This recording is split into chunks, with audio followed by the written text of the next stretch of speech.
Bem-vindos a mais um podcast Médicos e Loucos. Aqui é um espaço para a gente falar sobre medicina e empreendedorismo. Eu sou a doutora Paula Pérez e hoje estou aqui com um colega que é um empreendedor de sucesso, um médico maravilhoso, atua em cirurgia plástica em Balneário Camboriú. Dá para ver pela vestimenta dele, né, que ele é um médico rico, próspero. E a gente vai bater esse papo aqui bem bacana hoje, né, André? Obrigada por ter vindo. Obrigado você, doutora. É um prazer aí a todos e vamos ver o que a gente consegue contribuir aí para os médicos e loucos, né? Exatamente. Então, assim, aqui, para ser médico tem que ser louco, né? Eu acho que nenhum médico é meio normal, né? Normal. Não tem como ser normal. Não. E se de médico e louco todo mundo tem um pouco, então a gente tem um pouquinho mais. A gente tem um tiquinho mais, um temperinho a mais. André, começa se apresentando, conta aí sobre a tua história um pouquinho. Bom, primeiramente, né, um prazer aí. Eu sou o André, tenho 33 anos, eu vim de uma origem daqui do interior de São Paulo, uma família humilde, e meus pais foram a Curitiba morar e trabalhar, e lá eu comecei a estudar. Só que eu nunca fui o aluno da frente, eu sempre fui o aluno do fundo, né? Então, sempre fui do esporte, toda a minha formação eu fui bolsista por conta do basquete, então eu consegui ter acesso a grandes ensinos, né? A grandes instituições de ensino. E com 17 anos, assistia filme de americano e achava que vestibular você escolhe o que você quer fazer e tá tudo certo. Eu quero fazer medicina. Eu sempre quis, sempre falei de pequenininho que eu queria ser médico, sem entender muito. E sem ter nenhum médico na família? Eu tenho um tio por parte de pai que é um oncologista, mas estava na formação, né? Hoje eu entendo que ele estava em residência e tudo, mas na época eu não entendia nada, eu entendia que ele era médico, mas não tinha esse convívio com ele também, então não tinha essa proximidade de entender que tinha que estudar, não estudar, era difícil, era fácil. Eu morava em Curitiba, eles moravam aqui no interior. E beleza, agora vestibular aí. Não, vestibular o terceiro ano da escola, do ensino médio, você vai ter que prestar vestibular quando acabar. Bom, lá em Curitiba tem um cursinho que chama Positivo, ele é cursinho e terceirão, juntos. Sentou um cara do meu lado com uma barba gigante, um cabelo gigante, entra o professor e fala: "Ó, Jesus, como você tá? Mais um ano, hein? Tomara que esse ano vá." Virei pro cara, o cara estava do meu lado. Falei: "Como assim mais um ano?" Eu estou há 6 anos aqui, eu só quero passar na federal, estou há 6 anos prestando o cursinho. Ali já veio aquele balde de água gelada. Eu falei: "Meu Deus, será que eu vou demorar 6 anos para entrar numa faculdade e tal?" Aí prestei os vestibulares, entrei de primeira. E aí, dei aquela decisão, né? Bom, São Paulo ou vou tentar outras. Eu passei em 2 aqui em São Paulo. Não, vou para São Paulo. Aí, mãe de filho único, né, coruja, já coração na mão, e eu vim embora. Faculdade particular? Particular, né, em Morumbi. Aí entrei na Embi Morumbi, fui morar de favor com os amigos, fiquei ali para me adaptar, como era uma origem humilde, meu pai ajudando um pouco financeiramente, minha mãe com a outra responsabilidade que eu não dei a ela, e eu fui trabalhar. Então eu trabalhei durante toda a faculdade, do primeiro ao 6º ano, junto da medicina e empreendendo. Então, fui ser promotor, fui vender balada. Então, vendia camarote na Disco, vendia na Pink Elephant, vendia todas as baladas aqui de São Paulo. Eu estava enfiado ali para fazer um movimento, né? Tinha que fazer dinheiro. Eu queria estar onde eu estava e eu precisava me manter onde eu estava. Que ano você entrou na faculdade? 2010. 2010, é. Quanto era a mensalidade? 4.980, 5.200, por aí. E São Paulo é uma cidade cara, né? Cara, e a Embi, na época, era uma das mais caras. E ela finalizou em 7.900, se eu não me engano. Então, ela não teve um grande salto, que eu vejo que hoje em dia as faculdades estão tendo um salto muito grande. Começa com 7, 8, está terminando com 15. Exato. Então, né, lógico, a economia também não é a mesma, não tem uma pulverização de faculdades de medicina aí, mas não foi tão alto esse gap na minha época. E me formei, fui para Santa Catarina, eu já, né, queria ir para lá, frequentava lá, eu vendia balada lá, Então, muito bom. Casou, né? O útil agradável. Pegava as férias e falava, galera, balneário, vamos para lá, eu tenho tudo, eu conheço todo mundo. E daí lá eu fazia meus corre, agendava balada, agendava camarote, agendava apartamento para os caras ficar. E voltava para a faculdade, imagina, um monte de curso, cheio de mulher, odonto, culinária, veterinária. Vocês querem ir para balneário, mulherada? Eu consigo apartamento e tal. Então, eu pegava os caras com grana aqui em São Paulo, que bancavam tudo. Pá, todo mundo quer viajar com um monte de mulher, né? Principalmente um monte de homem solteiro. E melhores baladas do Brasil, balneário. Voltava para cá, estudava. Terminava, fechava o semestre, vamos embora, balneário. Vendia também. E aí, nisso, me formei e, vou ficar. Quero ficar aqui em Santa Catarina. E aí, comecei a empreender, né? Aí eu falo, tem várias opções. Eu vi até um post seu falando isso. Começa com um plantãozinho, você vai indo de boa e tal. Você tem que... Eu sempre soube o que eu queria como especialidade. Ver uma pessoa, no começo daí, falando de médico para médico, né, agora. Ver uma pessoa no meio da sua faculdade, perto do seu 5º, 6º ano, sem definir o que realmente ele vai fazer como especialidade, essa pessoa está muito fora. Uhum. Ela já está aquém de um médico. Porque se ela chegou na derradeira ali e ela ainda não entendeu se ela é uma pessoa clínica, se ela é uma pessoa cirúrgica, se ela é uma pessoa da emergência, se ela já está fora do game. E aí a gente tem que entender que a medicina é um sacerdócio, que a medicina é dom, mas que a medicina também é uma fonte de renda, é uma empresa, você é uma empresa. Então, se você não conseguir se autodefinir, você não vai evoluir, você vai ficar patinando. E se a gente parar para olhar para a medicina, ela mesmo estratificou essa galera, ela mesmo deixou por muitos anos o profissional refém disso, de não entender, de não saber tributações, não saber ter uma responsabilidade financeira. Ele aprende a cuidar do outro. Dele mesmo ele não aprende a cuidar, da gestão da vida dele ele não aprende a cuidar. E se a gente não olhar para isso, a vida vai nos cobrar isso, né? Exato. Você falou uma coisa bacana, assim, você chegar no final da faculdade, você já ter uma noção se você gosta de área clínica, cirúrgica. E o que a gente vê muito hoje com muitas faculdades de medicina abrindo, que às vezes não tem nenhum hospital escola próprio, né? O aluno às vezes vai para rodar um internato assim, em outros hospitais, ou nem tem tanto acesso assim, a ambulatórios. 10 alunos para um paciente. Exatamente. Então, às vezes, pode ficar um pouco complicado, né, para essa geração nova aí, a educação nova hoje para o médico, como tá, né? A gente vai entrar um pouco nessa seara política, mas é a verdade, né? Esse impulso de abertura de faculdades, essa liberação da abertura de faculdades de medicina, vendo pela parte rentável, ela vai atrapalhar a parte técnica. Uhum. Porque vai acontecer o que aconteceu com a odontologia, o que aconteceu com o direito. Né? Hoje, você passar na frente de uma faculdade que tem direito e derrubar o RG, ele está matriculado. Uhum.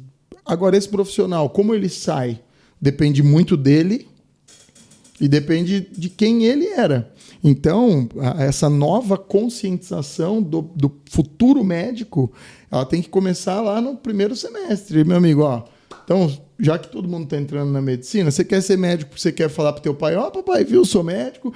Você quer ser médico, ou teu pai quer que você seja médico, para ele voltar lá para o interior e falar, viu, meu filho é médico. Ou você vai assumir o teu jaleco e vai falar assim, não, eu vou ser médico, eu vou me sustentar sendo médico, eu vou rentabilizar sendo médico. Porque senão, lá no meio do caminho, é o que a gente fala, ele vai desistir, ele vai falar, não, a única coisa que eu não quero mais ser é médico, eu estou cansado de ser médico. Na hora que a realidade bater, né, que ele realmente começar a atuar como médico, atender paciente, atender doente, né? Não está respaldado, está tomando um monte de paulada de tudo que é lado, daí você vai desistir, você vai lidar com agro, você vai lidar com franquia, o que você vai fazer? Então, se você começar a conscientizar, a se conscientizar onde você quer estar, quem você quer ser, quem você quer atender, onde você quer atender, o que você quer construir. Isso tudo são questionamentos que quanto mais você fizer, ou se você criar o hábito de fazer eles todo dia ou toda semana, ele vai te ajudar a não sair do trilho.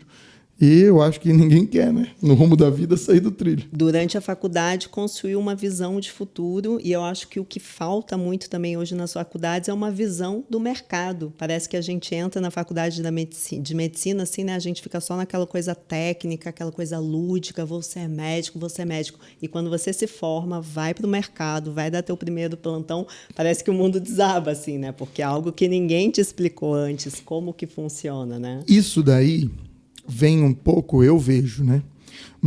Você fez faculdade particular também? Fiz. Mais da nossa linha de formação particular do que da pública. Até que não muito, porque na pública muitos riquinhos que passam porque tiveram condição de estudar bem, tiveram boas escolas e tudo mais.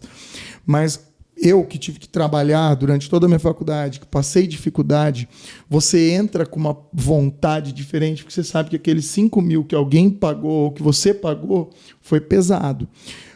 Hoje, uma faculdade de 10 mil, talvez se minha filha hoje quisesse fazer, eu ia falar assim, porra, filha, vai fazer, cara, mas né? São 10 mil por mês, não dá para pôr isso numa aplicação, você vive daqui 6 anos, você vive com o rendimento que o papai vai pôr ali. Não colocaria numa faculdade de medicina, talvez, né? Talvez pelo amor, pela filha e tudo, pensasse nisso. Mas tem muita gente que está indo para a faculdade, não está nem aí que o pai está pagando 10 mil. Não, meu pai tem que pagar, é meu pai, eu sou médico e tal. Ele não valorizou isso já entra numa linhagem que ele não vai entender que a vida vai cobrar dele. Porque ele não está sentindo a porrada da vida, ele está indo lá, uhul. Aula, ai que droga, essa aula é chata, eu não quero ficar vendo bioquímica, eu não quero ver farmaco. Esse cara, ele tem que entender que o farmaco pode mudar a vida dele, ele pode entender que ele pode descobrir uma coisa da farmaco que vai tornar ele um bilionário, mas né, é difícil conscientizar porque a gente entra muito jovem também na faculdade. Eu errei muito durante a minha faculdade, eu saí achando que eu era um super-herói e eu não era nem uma formiga. Então, todo mundo sai um pouco com essa ânsia de eu vou salvar o mundo, eu sou diferente e tal. Mas essa conscientização tem que vir sendo feita dentro das universidades, dentro das ligas. Hoje, o consumo, né, da mídia social, você tem que ser assertivo no que você consome. Então, buscar bons podcasts, buscar bons mentores sociais. Isso vai fazer com que você esteja sempre se retroalimentando de conteúdos valiosos e que vão te direcionar para a nossa jornada, né? Porque a gente está aqui só para viver, pô. Não é melhor viver com qualidade e acertar toda vez que você estiver dando um passo para viver?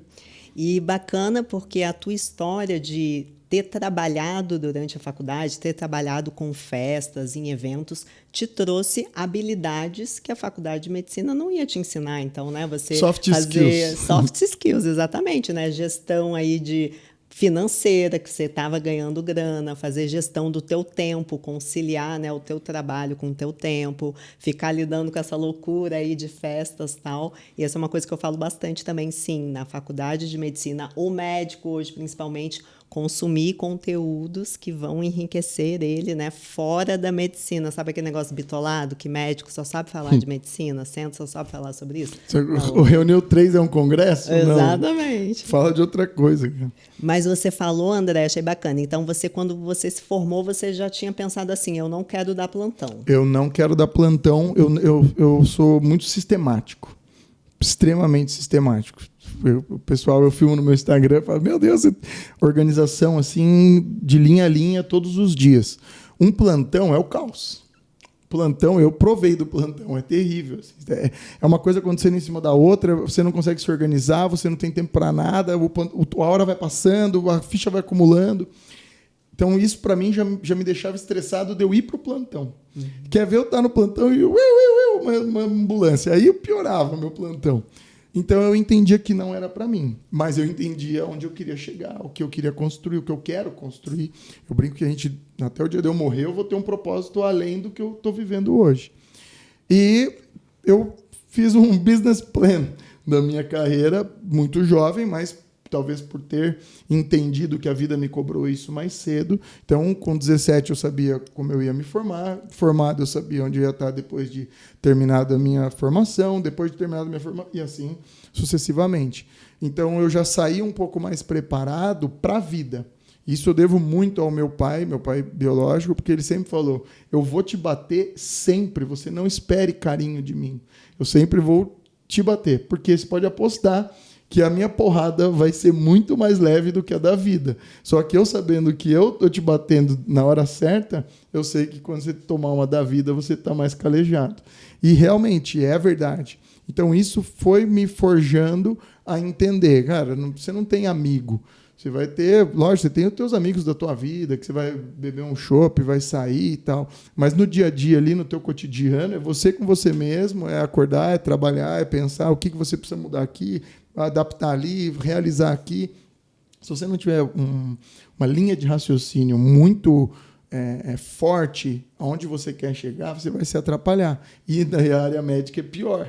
Porque daí você tem que estar galgado onde você está, com o que você está fazendo, o seu redor, para você conseguir ser um bom pai, um bom filho, um bom marido, além de ser um bom médico, né? Você tocou num ponto interessante, assim, né? Tipo, na vida real, assim, a gente médico não tem amigo. Eu falo bastante sobre isso, sobre como o plantão é um ambiente muito tóxico. É um ambiente assim que não tem camaradagem entre os colegas. Normalmente você chega lá, né? Tem já mais de 10 anos que eu me formei, que eu fui para o plantão. Então, assim, imagina, novinha, recém-formada, o primeiro plantão que eu dei tinha um médico lá, cabecinha branca, eu fiquei toda feliz. Nossa, que bom, tem um médico experiente aqui. Pô, o cara passava a perna em mim, não atendia, conchava com as enfermeiras para sair do plantão, me largava sozinha lá. Primeira parada cardíaca que teve no plantão, eu fui chamar ele não veio me auxiliar. Então, assim, é um ambiente ruim, né? Isso eu falo bastante sobre isso, né? Desse ambiente, assim, de plantão. Normalmente, médicos, assim, profissionais que já estão mais frustrados, né? Estão lá calejados, criaram aquela casca de plantão. Então, assim, não é um ambiente bacana. Né? E ali, às vezes, é a renda dele. Aí ele criou a vida dele por não pensar em tudo isso que a gente estava conversando. A vida dele em cima daquela hora de plantão. Ele começa a ver um monte de médico chegando, ele começa a ver o sobrinho do diretor chegando, o sobrinho do outro sobrinho, o sobrinho do outro médico, e aí o horário dele vai diminuindo. Só que a hora dele dentro do hospital vai diminuindo, o que ele ganha no final do mês vai diminuindo também. Esse cara ele não vai te tratar com amor, esse cara não vai te tratar com carinho, ele vai te tratar com raiva, com ranço, porque ele sabe que você vai ocupar um espaço que poderia ser dele. Então, não é um ambiente gostoso, só que às vezes é um ambiente necessário, não repugno o plantão. Eu dei plantão, como eu contei, porque eu estava no meio da residência, eu estava fazendo, né, mais plantão fora também dentro da cirurgia plástica, porque daí eu já sabia para o lado que eu ia, então eu já tinha acesso, então eu fui pegar um plantão que era mais tranquilo, que é dinheiro em decúbito, que você vai lá, os pacientes da cirurgia plástica geralmente estão estáveis, então você evolui todo mundo e vai dormir, para ir no outro dia entrar para a residência de novo. Mas eu peguei todos os plantões do hospital. Tinha um caderninho lá de plantonista, onde eu parei para contar. Eu postei no Instagram na época, 323 plantões. Nossa. Em um ano de 365 dias. Então, morei dentro do hospital. Morou no hospital. Nessa época você abandonou a balada, tá fazendo, eu já estava na residência. Eu estava na residência de cirurgia geral. Então, eu dava plantão. Daí, dentro da residência de cirurgia geral, a gente tem o plantão obrigatório. E eu, né, como eu precisava de grana, fui pedir para o diretor do hospital. Falei, olha, eu preciso trabalhar. Eu consigo dar o plantão da geral junto com o plantão de porta? Cara, olha, é uma exceção para os que precisam trabalhar, a gente entende isso e tal. Então, eu dava plantão de porta nos dias que eu tinha plantão da residência. E, para mim, era um inferno. Porque não era o meu jeito, não era o meu perfil estar ali, mas era um mal necessário, né? Quando a gente se torna adulto, isso é uma frase legal para vocês gravarem. A gente tem que fazer o que é necessário, não o que a gente quer. Quem faz o que quer é criança. Exatamente. E às vezes se dá mal. Então tem que fazer o que tem que ser feito e ponto. E aí fui lá dar o plantão, mas não recomendo. Bacana. E aí você foi se especializar no que você sempre quis. Você sempre vislumbrou, então, atuar na cirurgia plástica. Sempre. Na verdade, é uma história de dentro da facu. Eu, né, tinha esse meu tio, então eu via, poucas vezes que eu saía com ele, aquele glamour dele entrar no lugar e, pô, o doutor Ricardo salvou minha vida, o seu tio é demais, e parabéns, você tem que ser um médico como ele. Eu coloquei, quero salvar vidas, pô, isso que é fantástico. Ele é um super-herói. Ele entra no lugar, todo mundo vem abraçar ele e tal, ele é reverenciado, ele é um ótimo oncologista, é um cirurgião oncologista. E eu quero isso.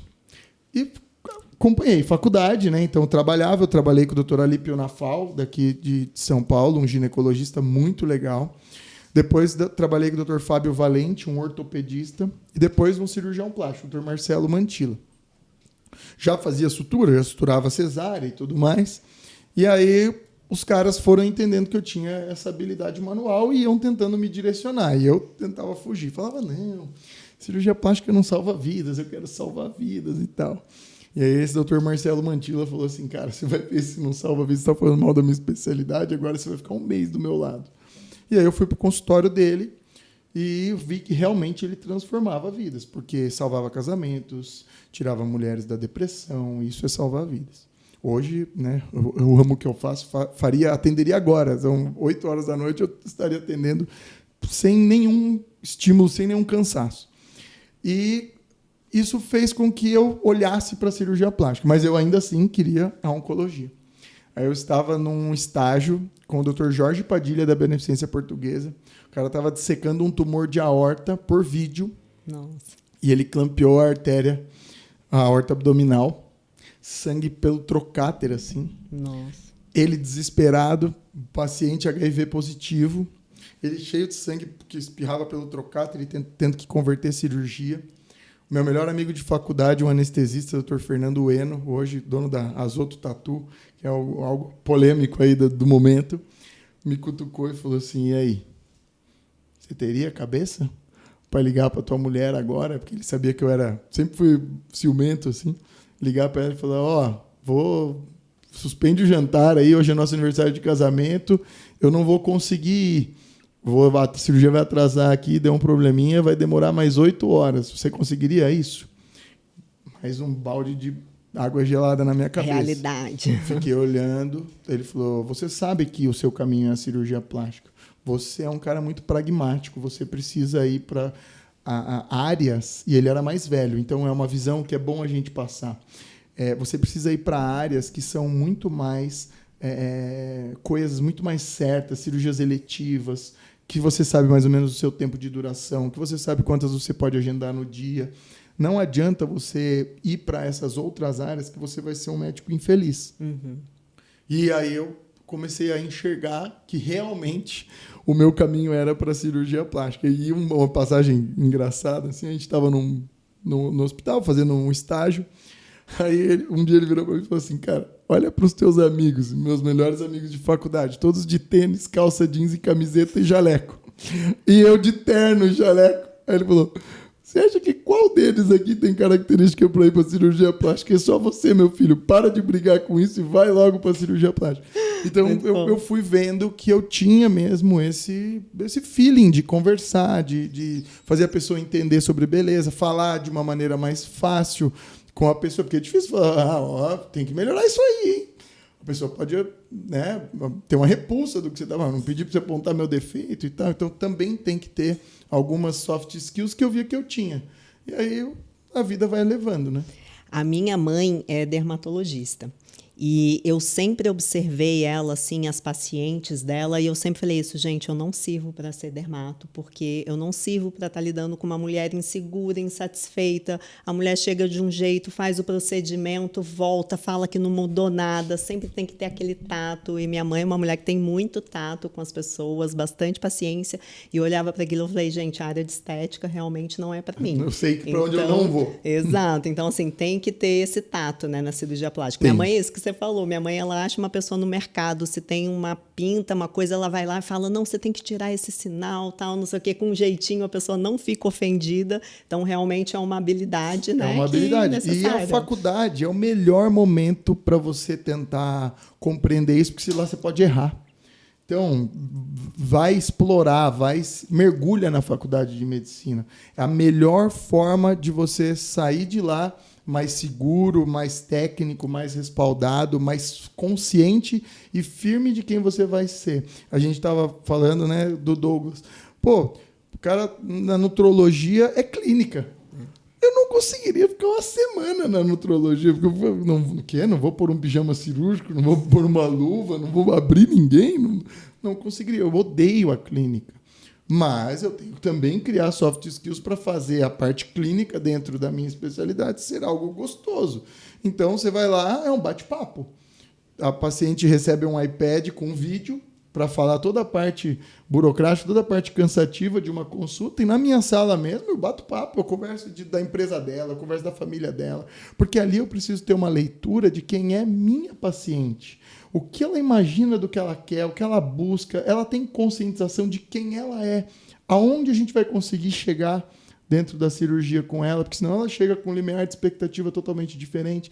Então, acaba que não é medicina, é muito mais psicologia. É uma gestão de expectativas e combinados, né? Exatamente. Que você tem que ter com o paciente nessa área. É diferente se eu chegar lá com uma dor de barriga, olha, dor de barriga, comi isso, aquilo, receita é essa, medicamento é esse. Exato. Tchau, obrigado. Bom, então você começou a atuar, você viu que você tinha perfil, você viu que, né, tuas habilidades se encaixavam, mas você também olhou para o mercado de trabalho? Você falou assim, pô, acho que fazendo cirurgia plástica vou ter uma qualidade de vida melhor, vou ganhar mais, você ponderou isso? André? Eu olhei e quase dei um passo para trás. Por quê? A cirurgia plástica ela é uma especialidade cara, né? Ela é uma especialidade de glamour. Como eu vim de uma origem humilde, eu estava longe do glamour. Então, eu sabia que eu não teria um consultório luxuoso, eu saberia que eu não chegaria num bom carro, eu saberia que eu não estaria com as melhores roupas, mas a gente tem que fazer o que tem que ser feito e eu sempre busquei. Sendo a roupa da C&A, da Renner ou o Hermenegildo Zenha, alinhado. Ótimo. Chegar apresentável. Tratar todo mundo com respeito, com carinho, com educação. Ser humanizado. Isso são coisas que, independente do que você tenha no banco, você consegue entregar. E aí eu comecei dessa maneira, lógico, num consultório simples, adaptado, mas com muita vontade. Então, a paciente pode vir aí, mas vai cobrar consulta? Não, cobra um valor simbólico aí, cobra uma doação, mas eu quero atender. E aí comecei a atender, entregar um bom trabalho, entregar bons resultados, entregar qualidade no atendimento, e aí você vai subindo de escadinha em escadinha. Não adianta também você ficar se comparando, porque isso daí vai só te gerar ansiedade, e às vezes você vai fazer como quase eu fiz, querer não ir, porque você vai ficar, mas o pai do fulano deu uma clínica para ele, deu um carro, deu um hospital, deu... Cara, isso é problema dele, não foque a sua vida galgada na vida do vizinho. Deixa o vizinho seguir a vida dele lá, prospere, pense, foque aonde você quer chegar e curta a jornada, que esse é o mais importante. E você voltou para o Sul, né? Você saiu de São Paulo, voltou para o Sul, a gente já conversou sobre isso, né? Porque eu morei 1 ano em Santa Catarina e eu contei essa experiência que eu achei assim um estado bem fechado para você ser um médico de fora, chegar, começar um serviço, e você passou por toda essa jornada então. Você foi para a cirurgia plástica, foi para uma cidade que é mais fechada e você começou a galgar teu espaço. Sim. Eu gosto de sofrer, né? Não pode ser fácil, né? As coisas não podem vir fácil. Não chegou à toa, né? Mas, realmente, é um mercado fechado, a cirurgia plástica é fechada, dentro de um estado fechado, dentro de um CRM fechado, que a gente, né? Vocês vão vendo aí que o que eu falei faz sentido. A vida é muito mais dura do que a provinha da faculdade ali com o seu professor. E quando eu vi tudo isso, denúncia é do colega. Mas não é um paciente que te denuncia, é o colega? É, o seu colega. Você para operar num hospital, você tem que pagar lá uma joia, você tem que ser amigo do anestesista, senão eles vão te cobrar um valor diferente. Então, tudo isso eu aprendi skin the game, aprendi dentro do jogo. E aí eu entendi que, cara, eu preciso me adaptar. Graças a um bom Deus, eu tenho essa soft skill de conversar, de conseguir adentrar os lugares, de ser bem visto, e você vai driblando uma coisa ou outra. Também tem o fator sorte, tem alguns outros fatores. Daí o Papai do Céu me abençoou, colocou um cara na minha vida, que é meu padrinho, que é o Dr. Youssef, e esse cara me abraçou mesmo e me ajudou muito. Então eu rompi várias barreiras. Lógico que, como ele brinca, né, eu conquistei ele, eu fui pedir emprego. Falei, olha, eu preciso trabalhar. Eu trabalhava já em 2 lugares. Aí ele perguntou como eu trabalhava e tal. Daí ele falou assim, mas o que você quer fazer aqui? Eu falei, o que você mandar, eu limpo o chão ou eu entro em cirurgia com você? Eu preciso trabalhar, não quero saber o que eu vou fazer, você me diz o que eu faço. E aí ele falou que brinca que eu conquistei ele nisso. Então, ao lado dele, ele me deu todas as portas do planeta para entrar. E aí ele tinha hospital próprio, ele tinha equipe de anestesia, ele tinha clínicas.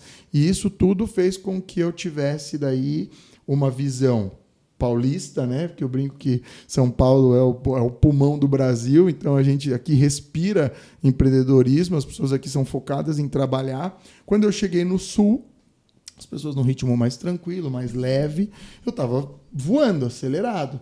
Então eu estava olhando muito mais as coisas que aconteciam ao meu redor com uma visão empresarial. Uma visão de, poxa, eu quero oferecer o que eu não tive para minha filha, eu quero que minha filha ofereça o dobro para minha neta, e assim sucessivamente. Então, o que eu preciso fazer para entregar isso para eles lá na frente? E isso me mantém diariamente acordando aí às 5 horas da manhã para conseguir realizar. E essa abertura que ele me deu fez com que eu tivesse. Olha, aqui não é só medicina por sacerdócio. Você tem que fazer da medicina por sacerdócio, com amor, com o coração na ponta do bisturi, algo que te traga uma rentabilidade, porque na sua mesa você não vai colocar nem o bisturi e nem o amor. Você vai ter que trazer comida, você vai ter que trazer viagem, você vai ter que usufruir da vida também. Então, eu fui olhar com uma mente empreendedora e um coração médico.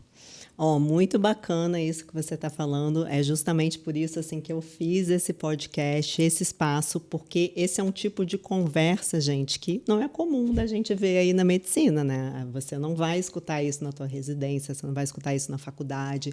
Se você hoje está vendo um médico na rede social, normalmente é para falar sobre a especialidade dele, paciente e tal. E olha só o que o mundo real espera lá fora. Então, eu fico pensando isso. Você hoje que está aí na faculdade de medicina, está se formando, assim, assista esse episódio, compartilha com seus amigos, porque está sendo uma aula que eu trouxe justamente o André, porque eu me conectei muito com ele, com essa cabeça, assim, de pragmática. A gente entra nessa profissão, é uma profissão por amor, por sacerdócio, mas a gente tem que ser pragmático, tem que desenvolver habilidades, soft skills. Então, tá vendo? Ninguém te fala isso, que para você chegar numa cidade, ser médico, começar, né, a ter um espaço na sua especialidade, você vai ter que fazer conexões, vai ter que fazer networking, vai ter que se associar com pessoas, vai ter que engolir sapo, vai ter que se portar bem, vai ter que se vestir bem. Todas essas coisas ninguém fala, né? Para quem está começando a jornada. Ninguém ensina que você vai receber o valor do plantão 3 meses depois, que você vai ter que declarar o imposto de renda, que você vai ter que dar uma dominada nos seus boletos ali, porque a vida vai te cobrar. Então, é aí que eu falo de você saber usar a mídia social. Ficar olhando mulher pelada, ficar olhando o homem com a barriga definida, isso daí não vai te levar a muita coisa. Ficar olhando o guru de palco. Agora, busque pessoas que passaram pelo que você passa. O Flávio Augusto fala uma coisa muito interessante. Não adianta você querer fazer network com o cara de 1 bilhão se você ganha 100 mil. Porque o cara de 1 bilhão ele vai te engolir ou ele não vai nem ligar para você. Faz network com o cara de 100 mil também, ou com o cara de 120, de 130, porque ele vai te entender, ele vai estar no mesmo nível que você. Depois vocês vão ser o de 200, vocês vão fazer network com o de 300 e assim vai. Mas se você ficar olhando o cara muito distante, o Dr. Calil, cara, calma, não vai no Dr. Calil, vai no chefe da tua equipe de clínica aí que você quer ser clínico. Segue esse cara e vai entender o que ele faz, como é que ele chegou ali, como é que ele rompeu barreira. Eu quero voltar para minha cidade, né? Geralmente, hoje, a Faculdade de Medicina está muito nesse círculo Rio-São Paulo. Então, o cara vem lá da Bahia, cara, quero voltar para minha cidade. Primeiro vai entender se a sua cidade tem demanda para o que você quer ser, vai entender quem na sua cidade faz isso, quem aceitaria esse serviço lá, para você chegar mais estruturado lá, não chegar dando murro em ponta de faca, que você vai se machucar muito para construir o que é necessário para depois você ser cobrado. Porque você vai ser um pai ou mãe de família, você vai ter filhos, vai ter uma sociedade te cobrando, porque você é o médico, o cara para pintar uma parede, ele não pergunta. Quando ele, doutor, dobrou o preço daí. Então, meu amigo, você vai ser cobrado pelo jaleco. Se você não estiver preparado para isso, é pedreira. Então, tomem cuidado, olhem, tenham essa visão. Eu brinco que toda oportunidade de gravar podcast, gravar conteúdo aqui, eu foco como se eu estivesse orientando a minha filha. Legal. Porque isso é uma oportunidade única. O resto da vida isso aqui vai ficar gravado. Se meu tataraneto quiser ver quem eu era, o que eu pensava, como eu pensava, basta ele digitar o meu nome lá, não sei onde vai ser, no holograma, alguma coisa assim, e ele vai poder explorar diversos conteúdos do que eu deixei para ele. Então, sempre que eu estou falando para uma câmera, na verdade, eu penso em estar falando para algum familiar meu do futuro. E é o que eu falaria para eles, eu deixo aqui aberto para todos vocês. E é isso, e o mercado está carente de médicos falarem sobre isso que a gente está falando, porque, como você falou, de repente, né, a gente, né, vai consumir um conteúdo do Flávio Augusto, que é um empresário multimilionário, mas cadê os médicos que passaram pela trajetória que a gente quer passar, tá aqui falando, ensinando, né? E aí, outra coisa que você falou bacana foi isso, até o pintor acha que você tem muito dinheiro sendo médico, cobra caro. Então, hoje, o que mais tem são pessoas de outros segmentos fazendo curso para médicos, querendo ensinar gestão, marketing, empreendedorismo, porque ele acha que você tem muito dinheiro sendo médico, quer te cobrar esse dinheiro para te ensinar algo que ele mesmo nunca viveu e não passou por esse trajeto, né, André? Exatamente. Não sofreu nada e nunca deu um plantão, né? Quer tentar ensinar alguma coisa. O que eles viram, né? Uma oportunidade, porque o médico troca o seu bem mais precioso, que é o tempo, por dinheiro, então ele até rentabiliza. Não é dizer que não, lógico, tem cara que não vai ganhar R$300 a hora, a maioria não ganha isso, e o médico talvez consiga ganhar num plantão, alguma coisa assim. Mas ele acumula muito dinheiro, mas ele não tem toda essa linhagem. Ele ficou 6 anos ali aprendendo a cuidar de doença, de corpo humano, ele não aprende de vida. Então, se você conseguir conciliar a sua formação, o que você aprende de ser humano e o que você aprende de vida, você finaliza a sua formação preparado. E aí você consegue ter uma conscientização melhor da sua jornada. Acho que isso foi o que me fez diferente da grande maioria. No meu último ano de residência, meus amigos estavam morando com os pais, não tinham família, não tinham carro, não tinham casa, e estavam, agora eu vou ver se eu vou atender ali no consultório do doutor tal. Eu tinha tudo. Eu tinha carro, eu tinha casa, eu tinha família. Só que eu peleava o triplo que eles. Eles saíam da residência e iam para a academia. Eu saía da residência com uma bicicleta, pedalava até o outro hospital e ficava de sobreaviso na residência. Pode deixar lá, o hospital de cirurgia plástica é mais tranquilo. Precisando, vocês me ligam, eu desço aqui de bike, vejo, era 2 quilômetros de diferença. Lógico que na Curitiba de noite é horrível, mas era o que eu tinha. Então, eu tive que criar maneiras de ir construindo tudo muito mais acelerado para eu conseguir usufruir hoje. Né? Como eu brinquei com você, a gente veio num aviãozinho particular, alguém tem que pagar a conta. Não é pagar a conta do dinheiro, tá aqui o Pix, é pagar a conta. Não, eu tenho que fazer aquilo ali ser rentável a ponto de valer a pena eu executar. Senão, eu não vim simplesmente gravar um podcast porque eu achei legal, uma câmera e um canal no YouTube, a gente consegue. Agora, qual é o valor de um podcast desse? Qual é o impacto de um podcast desse? Pagou a conta? Pô, pagou, sobrou. Então, é exatamente isso que faz você se mover, né? Bacana. Vamos para esse assunto, então, que você foi para a medicina particular. Então, hoje, cirurgia plástica, né, é uma área que não tem convênio, não tem plano de saúde, não tem... Até que caiu bastante, né? Está quase que chegando a clínica popular, alguns serviços já aí. Vai. Mas qual que foi teu desafio, então, né? Você chegou com toda essa bagagem sua, mas quando, de fato, você abriu o teu espaço, foi captar tuas pacientes, vender, né, uma cirurgia que não é algo barato, tão acessível, quais que foram teus desafios, André? Gerir pessoas e gestão, que daí foi o que me levou a fazer a pós-ingestão hospitalar, gerir uma clínica em si. Porque você tem que olhar os insumos, olhar onde escoa dinheiro, treinar equipe, captar equipe, e isso é muito difícil. Se você vê grandes empresas sofrendo, sangrando, para contratar vendedor de um produto físico. Você imagina você captar pessoas para vender um serviço que ela tem que acreditar, gostar e você tem que entregar. Exato. Então, você tem que contratar uma secretária, você tem que contratar uma enfermeira, você tem que...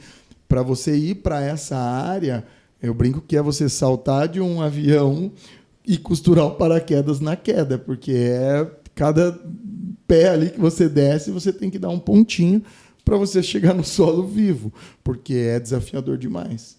E hoje também competição, né, de mercado, assim, por paciente. Então, né, hoje cada vez mais o médico está concorrendo com outro médico pelo mesmo paciente, que tem a mesma dor, que está procurando um médico que vai solucionar esse problema. Corte aí, ó. Isso eu já discordo, viu, pessoal? Fala, qual que é a tua opinião? Como que você se diferencia hoje, André? Sendo eu.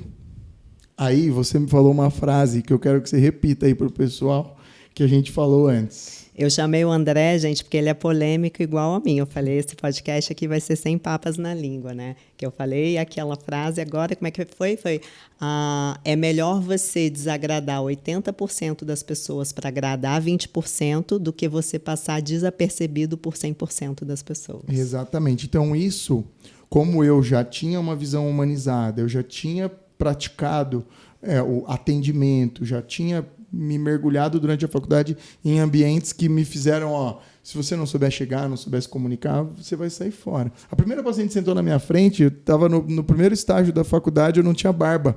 Ela olhou para mim e falou assim, você é o médico? Eu falei, olha, eu sou o estudante de medicina, eu estou no papel de médico aqui, eu vou te atender, depois meu professor vai entrar. Ela falou, não, você é muito novo, levantou e saiu fora. Então eu falei, opa, qual que é o passo para eu romper a barreira de parecer muito novo?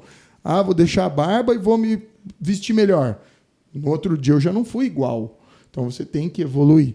E aí eu entendi, estou indo para um mercado que é competitivo, para um mercado que você prefere dar a sua mama, digamos assim, para um senhor de 45 anos com 3.000 pacientes operadas ou para um menino de 26 que você não sabe quantas mamas fez. Para o senhor. Não, então o que eu preciso fazer para romper? Eu já cheguei lá sabendo disso, mas porque quando eu estava ali aprendendo, eu não estava só aprendendo o que eu vou fazer numa mama. Estava aprendendo o que eu vou fazer numa mama, como eu vou vender uma mama, como eu vou mostrar uma mama, como eu vou abordar uma mama. Então, você olhar como um todo também vai facilitar. Você ter essa visão plural do que você está aprendendo e executando é muito importante. E aí eu entendi, eu preciso me comunicar melhor, eu preciso produzir conteúdo melhor. E aí eu ia tentando... Estou dando a receita, hein? Tá vendo? Eu ia tentando discriminar o que eu fazia de diferente do cara de 45 anos. Ele não tinha mídia social na palma da mão dele. Eu vim da mídia social. Então, isso aqui é um diferencial meu. Qual é o outro diferencial? Cara, eu ouvia inúmeras reclamações. O fulano é um estúpido, aquele doutor é um grosso, eu só faltava levar a mulher no colo, vamos lá para minha sala. Então, eu fui criando métodos de alisando as arestas que, às vezes, os outros sofriam, que é o motivo de você ler, é o motivo de você estudar. Por que você lê um livro? Livro, né, de conhecimento e tal. Para você beber da fonte do que aquele cara sofreu, do que aquela pessoa passou sem precisar sofrer. A maneira mais fácil de você se dar bem sem e ter conhecimento é você pegar livros de pessoas que tiveram trajetórias difíceis. Porque você sabe onde você não pode errar. Então, isso era o que eu focava em olhar dos colegas para eu falar, não, aqui não dá para ir. Isso ele faz muito bem feito, então eu vou seguir nessa mesma linhagem que ele.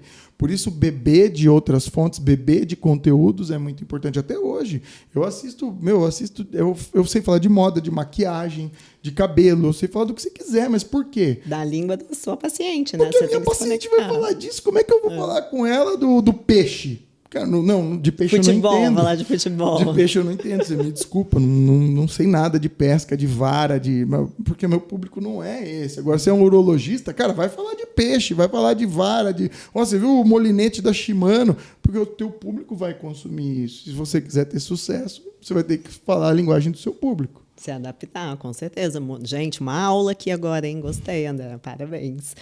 Vamos falar um pouquinho de desafios, né, da sua área em específico, cirurgia plástica, né, que tem muita questão aí legal, jurídica, que você tem que ficar atento, né, com pacientes, antes e depois. Inclusive, o André desenvolveu uma solução para isso. Olha só, o médico, tá vendo? Empreendedor, no dia a dia dele, ele desenvolveu uma solução que vai ajudar ele. Fala um pouquinho sobre isso, André. Esse aí é o CliniPic, esse aí é meu baby. A gente, durante a formação, durante a vivência, né, a gente vai aprendendo aonde estão as nossas dores. E eu tinha uma dor muito forte, porque eu sempre fui do registro fotográfico. Então, tudo que eu colocava a minha mão, eu fotografava o antes, fotografava o durante, fotografava o depois. E, lógico, gera uma curiosidade hoje muito mais do que quando eu comecei. A paciente quer ver como ela ficou pronta, ela está ansiosa para ver se deu tudo certo, se ficou como ela imaginava e tal. E aí você vai mostrar a foto, você rouba da câmera, rola. Um monte de paciente aparecendo. E paciente, e família, e você no momento íntimo, e família, e paciente. Gente de Deus, que bagunça. Toda vez que eu tenho que mostrar isso para alguém, tá essa bagunça. Vou fazer a foto da paciente... Depois de 6 meses, no antes ela estava assim, no depois ela está assim, não ficou bom, está tudo errado. Falei, eu preciso criar uma forma que, primeiro, a imagem daquela paciente sempre esteja comigo, a primária. Se eu for fazer um acompanhamento, a primária vai estar sempre comigo, para eu saber o ângulo, a posição e tudo mais. Segundo, a paciente vai ter isso daí com qualidade, e eu vou conseguir mostrar para ela a mudança. Então, eu coloquei a sobreposição de uma foto sobre a outra.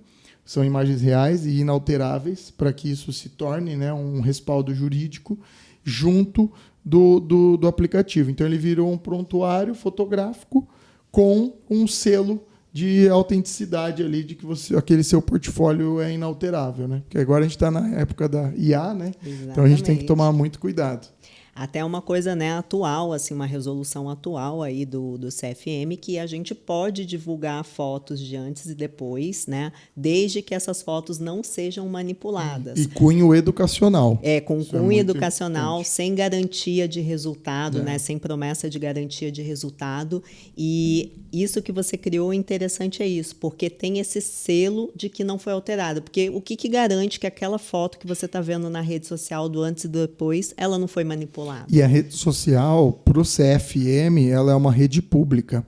Então, você está lidando com o corpo do seu paciente e isso rompe a barreira ética médica.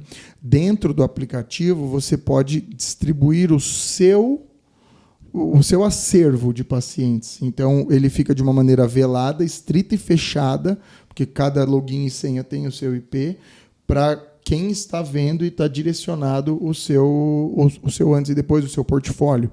Né? Então, aquele acervo ele não é um acervo público. Isso daí o CFM libera tranquilamente. Então, é uma porta alternativa de você poder mostrar o seu portfólio dentro de uma mídia social, digamos assim. Né? Gente, bacana. Então, olha só, André é um médico aqui também empreendedor, pensou numa solução que era uma dor dele dentro do consultório de outros médicos, desenvolveu um aplicativo, né? Você não está botando muita ênfase nisso, mas ele desenvolveu esse aplicativo, ele está aí disponibilizando para outros médicos. Então, olha só, exatamente, você como médico pode empreender, gerar soluções, né, André? Sim. E tem outra coisa também que eu queria falar aqui com o André, que é um projeto dele também que está para sair, que é uma pós-graduação de cirurgia plástica. Vamos falar sobre isso? Claro que vão. A gente tem que... duas coisas muito importantes, né? O volume de médicos gigante que está aparecendo e a IA. Isso acho que são coisas que não vai ficar para esse episódio, mas é bom vocês se preocuparem aí. Esse volume de médico que vem para o mercado agora, ele vai ser um tsunami, né? Não vai ser uma onda. E o número de vagas, de especialidades para você ser a mais dentro da medicina, não ser mais um, está muito pequeno. Vai ficar muito escasso. E aí a pós-graduação vem ganhando essa força gigantesca. Isso dentro da cirurgia plástica já é vetado há muito tempo. há muito tempo tem os mesmos serviços de cirurgia plástica, com os mesmos professores. E pior, alguns dos professores vêm falecendo, então vem diminuindo o número de vagas, porque as vagas das residências eram atreladas a esses profissionais. Então, a famosa residência do Dr. Ivo Pitangui, hoje ela é uma pós-graduação. Por quê? Porque dentro da residência não tem mais o Dr. Ivo Pitangui, então eles perderam a chancela da sociedade brasileira. O cara sai de lá sem o RQE, o tão famoso RQE. E ele sai com a mesma competência de ter feito uma pós-graduação ou residência no ambiente do Dr. Ivo Pitangui, porque todos que estão ali como professores foram alunos do Dr. Pitangui, então são competentes iguais. E isso é uma barreira que vai ser rompida, não tem como, se já não foi rompida, vai ser ainda rompida da pós-graduação com qualidade, pós-graduação séria, pós-graduação com critérios, romper isso de ser pós-graduado ou ser residente ou ter RQE ou não ter. Eu acho que vai chegar um momento que as instituições maiores vão olhar para isso e vão falar, olha, não dá. Vamos pegar algumas pós-graduações que são coerentes, que entregam realmente de maneira igual aí uma residência, como é na cirurgia geral. Cirurgia geral você pode entrar pelo MEC, você pode entrar pelo Colégio Brasileiro de Cirurgiões, o CBC. E o CBC ele consegue entregar a mesma carga horária, a mesma rotatividade, a mesma abordagem com o seu paciente. Pronto, no final os dois têm direito ao RQE. Passa lá na sua prova de proficiência, você tem o seu RQE de cirurgia geral. Por que na cirurgia plástica não? Por que na psiquiatria não? Mas a gente está falando aqui de cirurgia plástica, né? A cirurgia plástica tem muito isso. Porque se você vai no psiquiatra, dificilmente você quer ver o RQE do psiquiatra, o RQE do anestesista, Então, essa pós ela vem rompendo barreiras muito mais para dermato, para cirurgia plástica, algumas especialidades que ainda eram muito fechadas. Então, é o que você falou, né? O mercado hoje está vindo uma onda aí de médicos, tudo, e até um fato interessante, né? Que você falou para mim, que a residência de cirurgia geral de 2 anos passou para 3 anos justamente para ter uma reserva de mercado, porque Exatamente. Não tem subespecialização, vagas em residência de subespecialização para todo mundo fazer. Então, criou-se aí, né, mais um ano, uma barreira, uma reserva de mercado, e cada vez a realidade é que tem que abrir novos cursos, né? Não tem como. E algumas especialidades não querem. Então, cirurgia plástica, são quantas vagas no Brasil? Cirurgia plástica hoje está rodando em mais ou menos 150, 130 vagas. Então, é muito pouca vaga. Tem mais ou menos uns 5 mil médicos aí buscando cirurgia plástica. Nossa, exatamente. Então, você vê que vai virar uma guerra de foice. Hoje está assim, imagina, né? Eu sempre bato nesse número, gente. Daqui a 10 anos a gente vai dobrar o número de médicos. E aí você ficou lá fazendo a tua residência. Você fez 6 de faculdade, 3 de geral e 3 de plástica. Então, só aí já são 12. Aí você sai, tem uma enxurrada de profissional já trabalhando com isso, e aí vem a IA. E agora? Não, mas eu ia lá na faculdade, ficava dormindo no fundo da aula, ficava olhando lá o professor falar, falava, o que esse cara está ensinando? E saía fora, fazia a prova, colava, entregava o trabalho da IA e está tudo certo. Se você não ir lá na sua faculdade, eu volto a falar isso, e que se um dia minha filha assistir isso, que ela não seja essa aluna, mas se você não ir lá todo dia pensando assim, como eu vou ser melhor, como eu vou me destacar, todos aqueles seus colegas ali vão estar à sua frente. Porque se algum deles pensar isso uma vez por semana e você não, eles já te passaram. Então, foque em construir uma mentalidade de evolução diária, porque tá aí, a gente falou de soft skills, comunicação, fala bem, grava bem vídeos, né? Você também tem essa soft skill de gravar bem vídeo, produzir conteúdo. Cara, hoje na IA você tem um bom prompt, já nivelou todo mundo do mesmo nível. Então, o que muitas vezes vai ser um diferencial seu hoje, pode não ser amanhã, e você tem que estar preparado para isso também, né? Exatamente. Então, gente, se preparar para o mercado de trabalho realidade, e o André está com esse projeto, então, de uma pós-graduação que que seja bem equivalente em horas, né, do que uma residência. Sim, ela tem a mesma carga horária, as mesmas rotações, o mesmo nível técnico da residência, né? É uma pós-graduação que já tem um corpo consolidado, né? Ela já veio de um grupo que já executava essa pós-graduação. Então, é uma oportunidade. E Santa Catarina tem uma vaga de residência de cirurgia plástica por ano. O estado inteiro de Santa Catarina, uma vaga de cirurgia plástica. Então, a gente está entrando com a pós aí, 1º de março, vai ter pelo menos 10 vagas.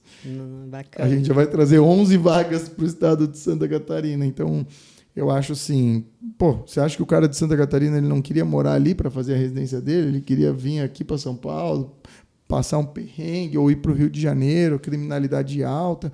Então, é um mar limpo aí que talvez a gente nade. Vai ter as dores do caminho, mas... André, não sei você, mas eu, quando entrei na faculdade de medicina, eu não tinha nem noção qual que era uma diferença de residência, de pós-graduação, o que é RQE, como que vai ser o mercado, o que eu tenho que trilhar, né, para ser especialista. Não sabia que existe. Então, assim, você que está assistindo hoje esse podcast, você é aluno de faculdade de medicina, está cursando medicina, se formou, está no plantão, não sabe para onde ir, esse tipo de conteúdo é muito importante. Já curte esse vídeo, salva, encaminha para os amigos médicos, que hoje a gente está aqui, né, colocando nossa cara a tapa aqui, falando sobre realidade, né, falando sobre o dia a dia da medicina. Falando que ninguém quer falar, né? Falando que ninguém quer falar, para ajudar você a ser mais assertivo na tua vou trazer carreira. um assunto polêmico aqui. Esses dias eu estava rolando o Instagram ali, no meu momento de lazer. Plantão em dupla. Eu falei, não, cara. Sério? As pessoas estão dando plantão em dupla, Doc, por alguns motivos. Um deles é que não tem vaga para dar plantão. Exatamente. De tanto profissional. O segundo é que eles estão inseguros no plantão. Então, quer dizer, ele está dividindo um plantão, que ele vai dividir o que ele vai ganhar daqui 3 meses, porque o hospital paga 2, 3 meses para frente, vai ganhar metade, e ele também não tem nem segurança do que ele está fazendo. Quer dizer, daqui a alguns anos, eu posso estar chegando nesse hospital. Então, se a gente não bater forte nessa conscientização, bater forte nisso de vão buscar se especializar, vão buscar o ensino. Mas não tem vaga. Não, agora tem a vaga, está aqui. Mas busquem se diferenciar, a gente está ferrado, porque se todo mundo parar, não entrar em residência nenhuma, vai virar tudo generalista, vai dar plantão em 5, em 6? Meu Deus, verdade. Não vai dar certo, né? Então é melhor a gente buscar esse ponto, ser o ponto fora da curva e buscar a sua especialização, seu MBA, o seu fellow. Quanto melhor você for em algo, mais fácil vai ser de você se destacar, né? Bacana. André, para finalizar, vamos deixar aí uma frase de impacto. Então, tipo assim, medicina por amor ou por dinheiro, dá para ter os dois? Tudo que você executar na sua vida com amor, você vai ser bem remunerado. Essa é a minha frase e eu falo isso desde moleque. Se você for pintor, Picasso era Picasso porque ele pintava com amor. Einstein foi Einstein porque ele fazia o que ele fazia com amor. Tudo que você realizar com o mais puro amor, você pode apostar que vão te remunerar bem.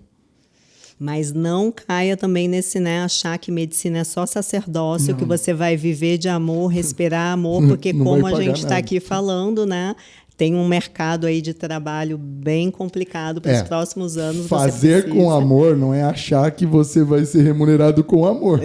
Você tem que fazer com amor, entendendo como você vai ser remunerado financeiramente, de maneira monetária, por esse amor. Mas se você também for lá pensando no dinheiro, você não vai ser bem remunerado, mesmo fazendo até muitas vezes bem feito. Mas porque essa troca ela tem que ser de experiência. E se você não está entregando amor dentro da sua experiência, ela já está frustrada. Você terminou isso aqui, você para 5 minutos e fica pensando em experiências que você passa pela sua vida. Experiência de restaurante, experiência de voo, experiência do que você quiser. Todas elas que as pessoas foram frias com você, você vai ver que você não gostou muito da experiência. Então, o amor aqui é da execução. O amor é do realizar. Mas você tem que saber que você tem que realizar bem feito para você ser remunerado também. Com certeza, gente, tem que amar muito a medicina para ser médico, né? Você tem que amar realmente a profissão, porque não tá fácil, mas a gente tá aqui, né, André, falando sobre isso abertamente. Como eu falei, gente, compartilha esse conteúdo que é muito importante, você não vai achar isso em qualquer lugar. Dedo no like, ativa o sininho, ativa o sininho. Compartilha. André, fala aí suas redes sociais para quem quiser fazer uma cirurgia lá em Balneário Camboriú, ficar bem bonita. Fala sobre o aplicativo, onde que a pessoa pode achar hoje também. O aplicativo tem o site, né, clinipic.com.br, você já consegue achar. Hoje joga no Google, já dá tudo certinho. O Instagram é André R, tudo junto, Mota, com 2 T's. Vai estar lá eu de capa azul lá. Exatamente, ó, e você que tá, né, atua nessa área, que é referência de conteúdo, é isso que eu falei, o André hoje faz conteúdo super bacana, vai lá, olha o Instagram dele, se inspira nesse conteúdo também. André, grande prazer te receber, com certeza a gente vai ter outras conversas, falar mais sobre isso, porque, né, precisa de médicos assim que falem a realidade da nossa profissão. A gente precisa de mais horas, né, nesses podcasts. Precisamos. Você freta um jatinho para mim e eu vou lá para Balneário na próxima, viu, gente? Vamos. Gente, foi um episódio maravilhoso. Espero vocês no próximo episódio. Espero que vocês tenham ficado chocados, felizes, empolgados, com medo. Mas a realidade é essa. A gente está aqui para falar sobre isso. Até porque de médico e de louco, todo mundo tem um pouco. Isso aí.